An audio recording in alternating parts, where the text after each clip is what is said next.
머드스코 한 달에 몇 개 구매하시나요? 머드 초코를 먹으면 입 터지면 안 먹는 게 낫겠죠? 먹어도 허기지면 어떻게 하시나요? 양을 늘렸는데도 감량이 될 수 있을까요? 정체기에도 오히려 더 먹어라 이런 말도 봐서. 다이어트 할 때 꼭 운동이 필수일까요? 식단만으로는 조절은 안 될까요? 아는데 문제기. 쌀쌀하다 하고 싶다 진짜. 그쵸. 저는 폭식이 변비 때문에 있었어요.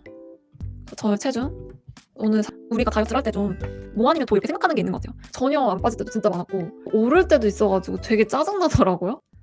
머드 최애는 바피칸인가요? 머드 입문 생각 중인데 뭘 사야지. 지금은 바피칸인 것 같아요.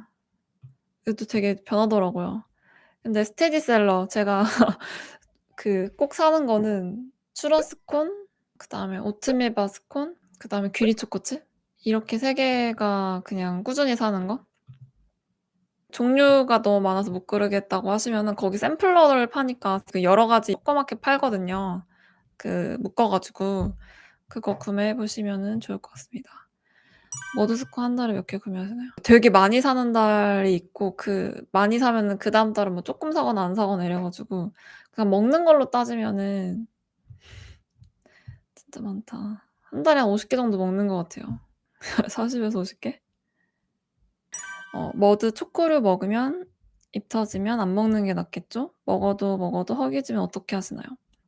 초코를 먹어서 입이 터진다고 하시면은 어 안 먹어야겠죠 진짜로?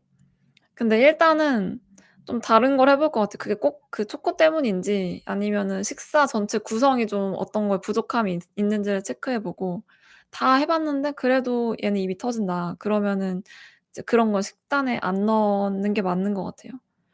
식단으로 안 넣는 입 터짐템은 그래놀라고요. 그래놀라는 아직도 먹지 않고 있어요 식단으로는. 또 안 먹다 보니까 또 그렇게 또 생각도 안 나기도 하더라고요. 그리고 먹어도 허기지면 어떻게 하시나요? 그러니까 이게 허기진 게 식사가 부족한 건지 뭔가 마음이 부족한 건지 그런 거를 일단은 생각을 해 보고요. 식단을 변경해야겠죠? 뭐 어떤 경우에는 생리 때문에 그럴 수도 있고 제가 이번에 떡볶이 먹을 때 느꼈는데 이거 절대 제가 먹었을 때 배가 안 부를 수가 없는데 계속 그냥 술술 들어가는 거예요. 그래서 그런 경우도 있고 생리 뭐 호르몬 때문에. 근데 그런 게 아니라고 하면 보통은 식사량 때문인 경우가 많으니까 그걸 체크해 볼 것 같습니다. 뭔가 식사하시는 게 체크하는 게 좀 '잘 모르겠다. 도움을 구하고 싶다.'라고 하시면은 카페에다가 글 올려주시면 저도 한번 같이 보겠습니다. 머드 도전하려고 하는데 디저트 입 터짐 조절하는 방법. 머드를 처음 드시면은 여기 하임님께서 말씀해 주신 것처럼 너무 맛있어 가지고 입 터질 수 있다는 거를 염두에 두고 있긴 해야 돼요. 여기 라이브 얘기하다 보면은 머드로 입 안 터져 보신 분 한 번도 없는 것 같아요. 저 또한 그랬고 일단은 좀 조심해 보고 그리고 그냥 이제 포괄적으로 디저트 입 터짐 조절하는 방법은 디저트를 먹다 입 터짐인지 아니면은 뭐 간식을 찾게 된다는 건 제가 정확히 의미는 모르겠는데 그러니까 식단을 이제 어느 정도 드셔도 자꾸 간식이 이제 생각난다는 의미라고 한다면은 식단이 충분하지 않을 수 있다는 게 첫 번째 가능성이고요. 이게 열량으로는 충분해도 예를 들면 탄단지 밸런스가 안 맞으실 수도 있고 열량이 충분한 것 같아도 부족할 수도 있고 그래서 사실 뭐 어떤 특정한 방법은 없죠. 이렇게도 먹어 보고 저렇게도 먹어 보고 그 디저트 간식 먹는 게 그냥 습관인 경우도 되게 많잖아요. 그냥 이 시간에 내가 먹었던 그 습관이 있어서 이 시간만 되면은 계속 생각이 나는 거죠. 근데 그런 거는 어쩔 수 없이 마인드 컨트롤의 영역이라고 생각을 하고요. 그러니까 저는 혈당 측면에서 생각을 하는데 지방이 에너지원으로 소모가 되려면은 에너지원으로 사용이 되려면은 혈당이 어느 정도 낮은 상태로 유지를 해야 된다고 해요. 뭐 70에서 100 정도가 지방을 에너지로 이제 쓰는 그 정도 혈당인데 우리가 뭔가를 먹으면 특히 단 거를 먹으면 혈당이 갑자기 오르겠죠. 그러면 지방이 탈 수도 있는 그 기회를 놓치는 거죠. 혈당이 70에서 100을 만들어 놔도 지방이 안 탈 수도 있는데 굳이 그거를 내 손으로 디저트를 먹어서 그 기회를 날려버리는 행동을 하지 않으려다고 생각을 하거든요. 혈당 측면에서 접근하고 나서는 완전히 그냥 디저트는 빠이빠이를 하게 됐어요. 그다음에 빵어니스타, 노슈가 쿠키 같은 비건빵, 무설탕 음식에 대한 무설탕 저당이 장기적으로 괜찮을지 궁금해요. 저는 장기적뿐만 아니라 단기적도 좋다고 생각하진 않습니다. 그러니까 노슈가 정말 노슈가 아주 퓨어하면 괜찮은데 노슈가를 표방하며 뭐 대체당을 사용하는 그런 것들은 저는 이제 그 양이 쪼끔만 많아져도 장에서 바로 느끼거든요. 배가 좀 싸한 느낌이 들면서 변비가 또 막 오기도 하고 몸에서 바로 반응이 와서 별로 선호하지 않습니다. 그래서 머드를 먹는 이유는 머드에 그런 게 안 들어가서 그렇고 머드 중에서도 뭐 대체당 들어있는 게 최근에 나왔잖아요. 그래서 그것도 안 먹은 이유가 그런 이유가 있습니다. 대체당이 들어갔다고 해서. 그리고 대체당 음식을 먹으면은 원래는 설탕을 먹으면은 그 혈당이 올라가고 그 혈당을 내리기 위해서 인슐린이 분비되는 게 굉장히 자연스러운 현상인데 대체당을 먹으면 입에서는 단맛을 느끼기 때문에 뇌에서는 인슐린을 분비할 준비를 한다고 합니다. 근데 실제로 혈당은 오르지 않았어요. 그래서 그럼 이 분비하려고 했던 이 인슐린이 어찌 뭐 갈 길을 잃는다고 해요. 대사에 교란이 올 수 있다고 합니다. 그래서 비추천해요. 뭐 스키니피그 이런 아이스크림도. 저는 대체당 많이 먹으면 장을 장악해서 그런가 화장실도 잘 가게 설사하시는 분도 있죠. 근데 가스가 많이 찬다고 하면은 좋은 현상은 아닌 것 같아요. 라브 먹고 변비 탈출한 1 인인데 혹시 라브도 다이어트에 도움이 되나요? 그 뭐 라브 자체가 지방을 뭐 소모하게 해 준다, 지방을 태우게 해 준다 그런 건 아닌데요. 라브를 먹으면은 인제 장이 건강해지고 장은 우리 몸의 대사의 모든 거에 거의 다 관여를 하잖아요. 그러니까 뭐 예를 들면 단세지방산도 훨씬 많이 생성되고 그러면 지방 대사도 훨씬 원활해지고 장이 건강하면 포만감도 더 잘 느끼고 공복감도 더 잘 느낀다고 하니까 고런 측면에서 도움이 되고 그렇다 보니까 후기 중에 그런 것도 있거든요. "라브를 먹고서 식사를 하니까 평소 먹는 것보다 포만감이 더 잘 올라왔다." 요렇게 말씀하시는 분들도 계셨습니다. 양을 늘렸는데도 감량이 될 수 있을까요? 정체기에도 오히려 "더 먹어라." 이런 말도 봐서. 양을 이제 줄였을 때 문제가 되는 게 대사가 낮아질 수 있는 거니까. 근데 그래서 살이 안 빠진다고 하면 양을 늘리는 게 도움이 되실 수도 있죠. 저탄고지 식단을 하면은 이제 오히려 체중이 빠지시는 분들 있잖아요. 너무 대사가 안 되다가 저탄고지 식단을 하면서 대사가 확 올라가서 열량을 꽤나 많이 먹는데도 막 살이 쭉쭉쭉쭉 빠지는 경험을 하시는 분들이 계시니까. 저도 뭐 여기서 특별히 더 빠지진 않지만 식사량을 늘렸는데 유지되는 거 보면은 양을 늘려서 오히려 더 몸이 잘 돌아간 느낌이 있긴 있거든요. 계획한 식사를 모두 한 후에도 양이 차지 않을 때 먹을 음식으로 단백질과 복합 탄수화물 중 어느 게 더 좋을까요? 이거는 '이게 좋다. 이게 좋다.'라고 말할 수는 없을 것 같고 그 순간에 당기는 걸 먹는 게 저는 정확하지 않나 싶고 만약에 모르겠다라고 하시면은 최근 며칠간의 식사를 좀 돌아볼 것 같아요. 그래서 단백질이 부족했으면은 단백질을 보충하시고 탄수화물이 부족했으면 탄수화물 보충하시고 뭐 지방도 모자랄 수 있으니까 지방이 모자라면 지방을 보충하고. 다이어트할 때 꼭 운동이 필수일까요? 식단만으로는 조절은 안 될까요? 아는데 운택이. 운동이 필수라기보다는 어느 정도 활동량은 필수인 것 같아요. 그래서 제가 추천하는 거는 감량을 하실 때는 그렇게 막 땀나고 과격한 운동보다는 그냥 가볍게 걷는 산책? 하루에 따지면 한 5,000 에서 7,000 보 정도의 어떤 산책? 근데 그걸 한 번에 하는 건 아니고 하루 중에 이제 나눠서 걷는 걸 추천하고요. 그래서 저는 이제 식단 조절이 9 그다음에 운동 이 산책을 운동으로 따진다면 운동이 1 이렇게 되는 것 같아요. 움직임이 아예 없어도 저 같은 경우는 감량이 안 되더라고요. 고렇게 밸런스를 맞춰 보시면 어떨까. 그리고 운택이면은 운동하지 마세요. 제가 이제 운동하지 마시라고 하는 게 영원히 하지 않는 게 아니라 운동이 다시 재밌어질 때까지. 쉬다가 운동 재밌어지면 다시 운동하시고 또 이제 질리면 운동 좀 멈췄다가 그렇게 이제 마음 가는 대로. 마음이 가장 중요한 것 같아요 요즘은. 뭐 먹든지 운동을 하든지. 폭식증 고치려고 운동 강박에서 벗어나려고 노력 중입니다. 운동을 줄여도 아직까진 식욕, 음식 집착이 심한데 이것도 과도기라 생각하고 넘기면 안정화될까요? 식단, 운동 줄이기 진행 중인데 계속 음식이 생각나요. 당연히 과도기는 있다고 생각은 합니다.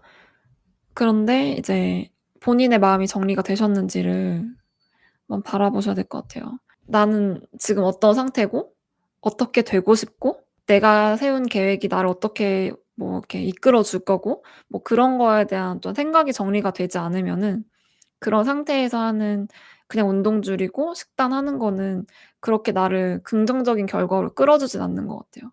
그리고 영양을 탄단지 잘 챙기시는지 그런 거를 좀 보시면 좋을 것 같아요. 의외로 그런 아주 기본적인 부분이 채워지지 않았을 때 우리 식욕이 되게 치솟더라고요. 잠을 잘 못 자거나 저 같은 경우는 배변 같은 거 화장실 우리가 살아가는 데 가장 밑바닥에 깔리는 그 생존 욕구 있잖아요. 그런 게 해결이 안 되면은 계속해서 힘드실 수 있으니까 그런 것들을 스스로 채워주고 계신지를 생각해 보시기 바랍니다. 그쵸. 배변 너무 중요하죠. 배변 자체가 배출이 됨으로써 감량이 되는 것도 있고 또 장에 뭐가 차 있고 배출이 안 되면은 포만감도 조절이 잘 안 되고 공복감도 사실 잘 안 느껴지고 그러면은 인제 우리는 안 먹는 게 아니라 먹는 걸로 다 거의 터지잖아요. 붓기를 더 많이 만들기도 하고 그러니까 배변은 1 번으로 신경 쓰시면 좋을 것 같아요. 저도 1 번이에요, 감량보다 배변. 예전에는 막 1 주일도 못 가고 그랬거든요. 그때 생각하면 진짜 어떻게 살았나 싶어요. 그러니까 이게 배출이 안 되니까 사람이 그리고 진짜 예민했어요. 짜증도 진짜 많고 물론 지금도 짜증이 꽤나 있는 편인데 짜증도 많고 막 거기다 또 막 먹는 거는 스스로 계속 제한하니까 식욕도 계속 오르고 건드리면 인제 터질 것 같은 시한폭탄이었네요. 저도 1 주일 못 갈 때 있었어요. 근데 그러셨구나. 진짜 죽죠. 답답해 죽어. 진짜 죽어요. 아침마다 쾌변하는 사람들 제일 부러워. 그쵸. 저도 진짜 부러웠어요. 남편은 저랑 완전 반대로 잦은 배변 때문에 좀 고민이 있는데 저는 그게 너무 부럽더라고요. 난 차라리 설사를 하고 싶다. 비우기라도 하지 않냐. 설사라도 하고 싶다 진짜. 그쵸. 저는 폭식이 변비 때문에 있었어요. 한 번 아이스크림을 고등학교 때 엄청 많이 먹은 적이 있었는데 중학교 땐가? 배탈이 난 거예요. 설사를 엄청 한 거예요. 그래서 아이스크림 폭식에 중독이 됐습니다. '변비약 먹는 것보다 낫겠지.' 하면서 아이스크림을 진짜 미친 듯이 먹었어요. 그때 한창 또 막 아이스크림 반값 이런 거 유행할 때여 가지고 미쳤었죠. 저의 체중 오늘 47.7 이었습니다. 추석을 말씀드리면은 일단은 아마 추석 당일에 47 점 한 3-4 됐을 것 같은데 못 쟀고요. 제가 원래 재는 그 시간에 집에 없어 가지고 그리고 추석이랑 추석 다음 날은 진짜 추석 음식을 되게 잘 먹었어요. 그냥 거기 뭐 전이랑 갈비랑 밥이랑 그거 먹고 또 집에 싸 주셔 가지고 집에 와서도 밥이랑 그렇게 먹고 그렇게 해서 47 점 몇이었지? 8 정도 됐나? 그러고 잘 지내다가 이제 월요일에 엽떡을 먹고 오랜만에 또 49를 봤죠. 49 보고 지금 47.7 입니다. 오늘. 내일 47.4가 되고서 치팅하고 싶은데 모르겠네요. 안 돼도 먹을 거예요. 왜냐면은 내일 오후에 그 저희 먹을 거 쌓아 놓고 영화 보기로 했거든요, 집에서. 우리가 다이어트를 할 때 좀 뭐 아니면 도 이렇게 생각하는 게 있는 것 같아요. 저 또한 굉장히 많이 그랬고 뭐 어떤 계획도 지키거나 안 지키거나 뭐 탄수화물을 아예 적게 먹거나 아예 많이 먹거나 막 이런 식이잖아요. 근데 항상 중간이 있다. 그거를 계속 이제 명심해야 되고 계속 이제 안 되더라도 마인드 컨트롤하고 예를 들어 이제 계획을 세웠는데 쪼끔 못 지켰다. 근데 그 순간 생각해 봤을 때 이제 우리가 이성적으로는 알잖아요. 여기서 더 가면 안 되는데 그게 짜증나니까 그냥 확 더 가 버리잖아요. 근데 그렇게 되지 않고 쪼끔 계획이 틀어졌지만 '여기서는 내가 멈추겠다.' 뭐 요런 게 필요하지 않나 생각합니다. 중간이 있다. 뭐 아니면 도가 아니고 중간이 있다. 명언인가요? 근데 계속 저도 막 '아 씨 망했으니까 그냥 다 먹어 버려야지.' 이 생각 계속 드는데 그거를 계속 안 하려고 자기 암시를 계속 하고 있습니다. 사실 안 먹는 게 제 몸무게 감량에 효과적이긴 한데 건강을 위해서 탄수화물 무서워하지 말고 길게 생각하고 탄단지 고려해서 건강하게 먹으려고 노력 중이에요. 저는 예전에는 인제 '안 먹는 게 감량에 가장 좋다.'라고 저도 생각을 했는데요. 그 어느 순간부터는 안 먹어도 몸무게가 안 내려가더라고요. 그러니까 저탄고지 식단 처음 딱 입문을 하면은 간헐적 단식 얘기하고 뭐 단식에 대해서 굉장히 이제 장점만 부각하면서 단식을 되게 시도하고 싶게 만드는 분위기가 있어요. 책을 봐도 그렇고 뭐 카페에 들어가 봐도 그렇고. 그래서 저도 여러 가지 단식을 나름 몇 가지 해 봤는데 그러니까 단식을 하면은 이제 머릿속으로 생각하기로는 '아니 뭐 수분 무게라도 빠져야 되는 거 아닌가?' 이런 생각이 드는데 전혀 안 빠질 때도 진짜 많았고 오를 때도 있어 가지고 되게 짜증 나더라고요. 물론 그 상태로 뭐 한 열흘 이렇게 지속하면은 안 빠질 수가 없겠죠. 사람이 생존을 해야 되니까. 그렇게까지는 안 해 봤지만 어쨌든 또 안 먹는 게 무조건 좋다고 생각이 안 들더라고요. 그러니까 감량이 효과적이라고 생각도 안 들더라고요, 안 먹는 게. 그래서 나의 몸을 충분히 돌아가게 하면서 충분히 돌아가게는 하되 아주 약간 모자라서 내 체지방을 에너지로 끌어쓰는 그 상태를 스스로 계속 찾아가야 된다고 저는 생각을 합니다. 너무 어렵죠. 많이 먹어도 안 되고 너무 적게 먹어도 안 되고 그 적당히도 굉장히 미묘해 가지고 쪼끔만 더 먹어도 내 체지방이 필요하지 않은 상태가 되고 맞아요. 안 먹어도 안 내려가요. 그쵸. 피넛버터니. 그래서 그거를 포기했어요. 그러니까 예전에는 항상 그 생각이 있었던 것 같아요. '아니 내가 이렇게 해 봐서 안 빠지면은 굶기라도 해 보지 뭐.' 그걸 뭔가 최후의 보루처럼 들고 있었다고 해야 되나요? 근데 이제는 이제 단식이라고 해 봤자 힘만 들고 살은 하나도 안 빠지니까 단식을 잘못해서 그럴 수도 있겠죠. 단식을 저는 단식이 좋다고 생각하는 파이이면서도 저는 그걸 잘 못하니까 안 하는 케이스인데 네 여튼 그렇습니다.